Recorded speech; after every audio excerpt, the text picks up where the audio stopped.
Hey all, welcome to another week in 2010, and it's great to be able to sit back and reflect on the week gone by. The week actually started off pretty crummy because I got out of the car on Wednesday and ended up stepping on a pile of, I think, dog poo, and went up to the office and tried to clean it off my shoe, but that thing took a while to get off.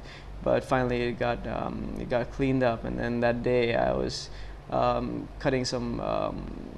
cutting a lemon, and ended up cutting my finger, and the lemon juice actually burnt my finger pretty badly. And not only that, but to make matters worse, I was putting some salt into the food I was making, and I used the same finger, so that really burned. But I think it disinfected the cut that I had, and my finger is actually a lot better right now.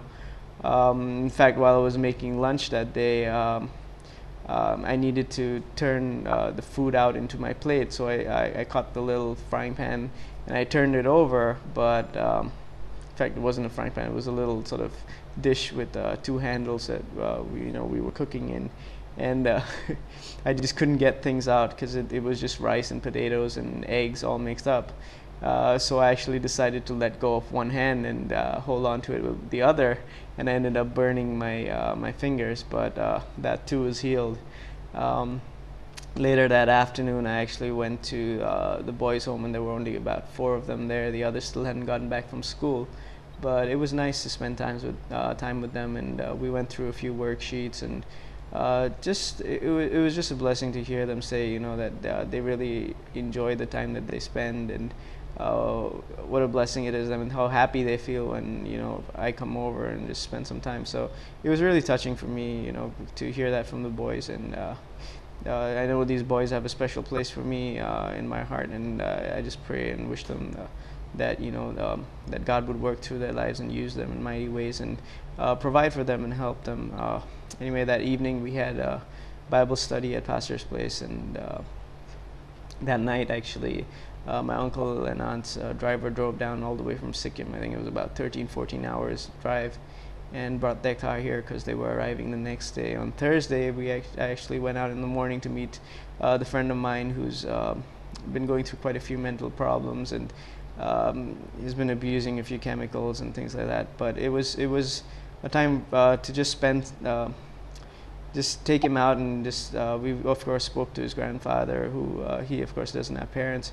Spoke to his grandfather, and then just told him, it's we need to do something with him, and we managed to get him out of the house and just talk to him. And it's amazing how he kept talking about things about he's from Mars, and he's a superior being and things. But it was also great to see him relate and still be able to remember things from the past. So we just hope and pray that things work out, and that God would work, and just the interactions that we have. And he of course agreed that day to spend 2 hours with myself and a friend, either one of us, up until such a time that he's better. And he realized that he needs some change, and he's not really doing anything. In fact, he's been like that for the last 2 years at least.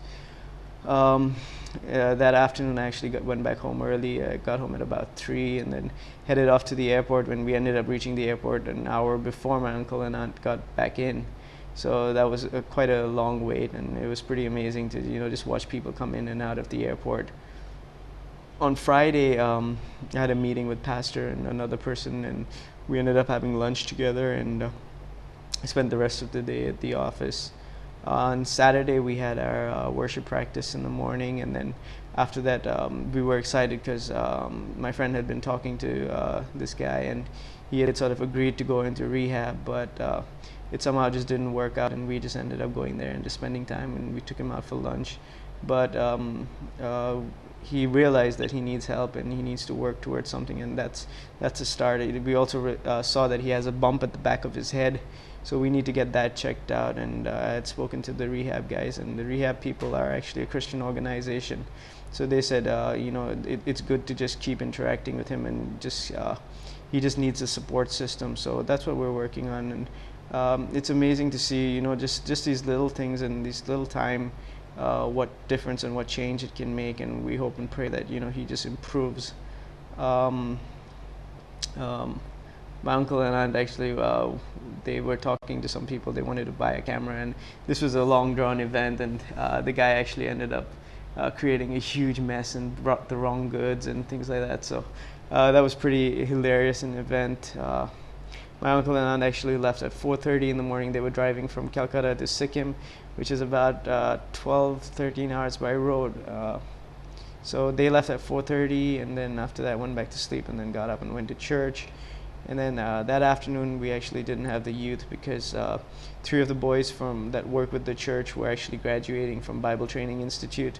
So we went to their graduation ceremony, and it was just great, and we had a great time with them. It was great to see them, graduate, and the way that God has used them. In fact, one of the guys over there, his name is Chandan, and he's got an amazing testimony about, when he accepted Christ, and even his father passed away, and he lived in a Hindu village, and he had to, as the only son, he had to perform, or the eldest son, he had to perform all the rituals, and he said, no, I can't do that, because I will live by what the Word of God says. And in fact, he was chased out of the village and beaten up. But it's amazing to see how these people just stand on the Word of God. On Monday was a great day of rest, and I spent the day at home and just relaxed and had a refreshing day. Tuesday, I actually went into the office all day and was getting ready for some things during the week, and then that evening we actually didn't have CNC, but this was because we had the creation science people here, and there was a guy called Andy McIntosh who was speaking on creation and evolution and science. So it was a great topic, and he was a good speaker, but I wasn't there for the whole thing. But the little information that we got was really good and really informative, and brought out a few really great points about people talking about evolution and whether it really exists, and the difference between evolution and adaptation, and the different time periods, and how to defend it. So it was really great. In fact, we got 2 books on the topics. I actually left a little early because I had to go to a dinner which was with some people that my mom knew from a long time back, and in fact they knew me as a kid. And I think I was meeting them after maybe 12 years, and it was just great to meet them and just catch up on old memories. And this was also at my pediatrician's house, so it was just a great day. But that day was also a really sad day for the city because there was a huge fire in one of the main parts of the city, and I think it started off in the elevator, and a lot of people lost their lives. I think the final death toll was about 25 people, but it was really sad because even the terrace was blocked, and people actually were jumping out of the 5th floor. And I don't know if many of you saw that or caught it on the news or checked it out, but it was a building called Stephen Court in Park Street, and it's just sad to see these things happen, but we know that everything happens for a purpose. And I pray that you've had a great week, and that you feel God's presence with you even more as you walk through this week, and even as we get closer to the end. And I pray that God blesses you and uses you mightily.